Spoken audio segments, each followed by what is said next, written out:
மாண்புமிகு பேரவைத் தலைவர் அவர்களே, கோவிலுக்குள் சென்றால் எப்படி தண்ணீர் தீர்த்தமாகிறதோ, சாதம் பிரசாதமாகிறதோ, சாம்பல் திருநீர் ஆகிறதோ, அதே போல் தாவேக்கா அலுவலகம் சென்றால் சாமானியர் கூட சட்டமன்ற உறுப்பினர் ஆகலாம். சிலருக்கு குலதெய்வம் பிடிக்கும், சிலருக்கு இஷ்ட தெய்வம் பிடிக்கும். ஆனால் எல்லோருக்கும் பிடித்த மனித தெய்வம் தமிழக முதல்வர் எங்கள் தளபதியே. மாண்புமிகு பேரவைத் தலைவர் அவர்களே, மொத்தத்தில் அரசுக்கு முகமாய் முகவரியாய் மனிதவள மேலாண்மை துறை விளங்குகிறது. பேரவைத் தலைவர் அவர்களே, மாண்புமிகு உறுப்பினர்களுக்கு நான் எடுத்து வைத்த கருத்துகள் மனநிறைவை அளித்திருக்கும் என நம்புகிறேன். மாண்புமிகு உறுப்பினர்கள் தங்கள் வழங்கிய வெட்டு தீர்மானத்தை திரும்ப பெற்றுக்கொண்டு மானிய கோரிக்கை நிறைவேற்றி தருமாறு அன்புடன் கேட்டுக்கொள்கிறேன். மாண்புமிகு முதல்வர் அவர்களுக்கும் பேரவைத் தலைவர், துணைத் தலைவர், கழக பொதுச் செயலாளர், மாண்புமிகு அமைச்சர் பெருமக்கள், அரசு தலைமை கொறடா, அனைத்து சட்டமன்ற உறுப்பினர்கள், துறையின் செயலாளர், அனைத்து அலுவலர்கள், பணியாளர்கள், அமைச்சர் அலுவலக அனைத்து சகோதரர்கள், பத்திரிகை மற்றும் ஊடக நண்பர்கள், காவலாளர்கள் என்று அனைவருக்கும் எனது மனமார்ந்த நன்றியை பதிந்து வணங்குகிறேன். இது பேரவைத் தலைவர் அவர்களே, என் கையில் இருப்பது வெறும் காகிதம் அல்ல, இது மனிதவள மேலாண்மை துறையின் என் மாண்புமிகு முதலமைச்சரின் மிகப்பெரிய ஆயுதம் என்று கூறி, வாழ்க தமிழ்நாடு, வளர்க தமிழ் மக்கள், வெல்க ஜனநாயகம் என்று விடைபெறுகிறேன். நன்றி, வணக்கம். மாண்புமிகு தஞ்சாவூர் உறுப்பினர், சட்டமன்ற உறுப்பினர் விஜய் சரவணன் அவர்கள் மரண பாலம் என்று சொன்னதை அவைக்குறிப்பிலிருந்து எடுத்து அதற்கு பதிலாக மக்களுக்கு பயன்படாத பாலம் என்று வைத்துக் கொள்ளலாம் என்று அவர் தெரிவித்த கருத்தின் அடிப்படையில் மக்களுக்கு பயன்படாத பாலம் என்று மாற்றி அமைக்கப்படுகிறது. அவை குறிப்பில் ஏற்றப்படும். மாண்புமிகு பதிலுரை மாண்புமிகு பொதுப்பணி மற்றும் விளையாட்டு மேம்பாட்டுத்துறை அமைச்சர் அவர்கள்.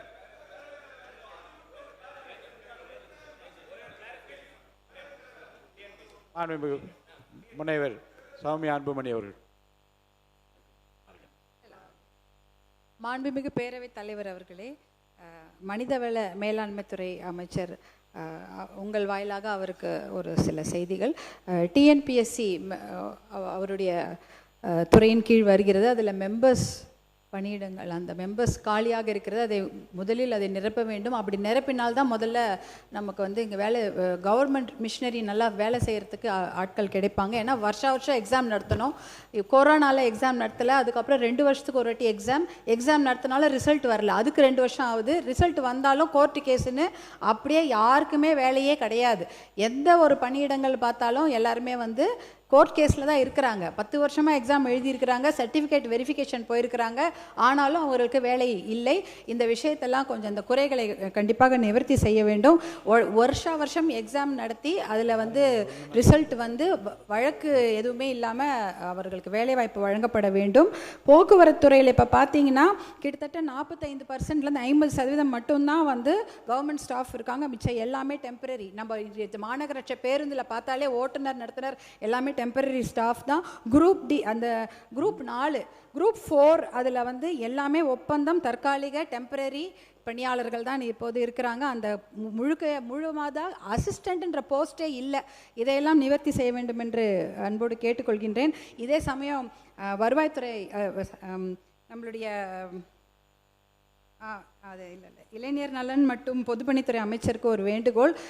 எல்லா விளையாட்டு மைதானங்களையும் நீங்கள் வந்து புதுப்பிக்க வேண்டும். ஏன்னா மார்ஷியல் ஆர்ட்ஸ் சொல்லிக் கொடுக்கறதுக்கு ஏற்பாடு பண்ணுங்கள். தற்காப்பு கலை மிக மிக அவசியம். எவ்வளோக்கு எவ்வளோ விளையாட்டுக்கு முக்கியத்துவம் கொடுக்குறோமோ, பள்ளிக்கூடத்தில் வந்து 1 மணி நேரம் தான் விளையாட்டுக்கு முக்கியத்துவம் கொடுக்குறாங்க. அதை மாற்றி அது ஒரு முடிவாக எடுக்க வேண்டும். பாலிசி டிசிஷனாக எடுத்து எல்லா நாளும் விளையாடணும்னு சொல்லணும். தற்காப்பு கலை, அந்த மாதிரி சிலம்பம், அப்புறம் வந்து கராத்தே, கொபுடோ போன்ற விஷயங்களுக்கு ட்ரெயினர்ஸ் போட்டு பயிற்சி கொடுங்க.